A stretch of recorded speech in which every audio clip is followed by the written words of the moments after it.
للعشاق الحامض اليوم جبت لكم كيكه بارده بدون فرن كتجي لذيذه ومنعشه.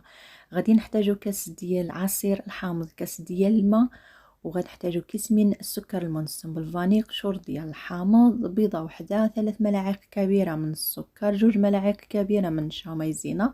غادي نخلط الكل وغادي نحطها فوق النار حتى كيغلي الخليط وكيعقد، وصافي كنطفي عليه وكنصفيه في الصفايه، وغادي نغطيه بالبلاستيك ملامس للوجه الكريمه باش ما كديرش لينا القشره. نخليها حتى كتبرد مزيان، ومن بعد كنطربها وكنزيد عليها 200 مل من الكريمه خاص بالحلويات اللي كنطلعوها، وكنزيدوها بالتدريج حتى كنتحصلوا على هاد الكريمه.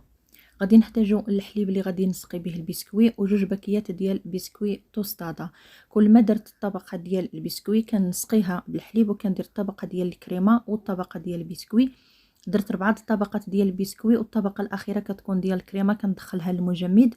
ومن بعد ما كتجمد مزيان كناخذ نصف كاس ديال عصير الحامض، ونصف كاس ديال الماء، 2 ملاعق كبيره من السكر، وكيس من فلون بنكهات الفاني وقشور ديال الحامض. كنطيبهم فوق البوطه، ومن بعد ما كيغلي كنطفي عليه، كنصفيه وكنديرو مباشره فوق من الكيك، وكندخلها للثلاجه. من الافضل تبقى يا اما 6 سوايع او لا ليله كامله، وكتجينا على هذا الشكل بالصحه والراحه.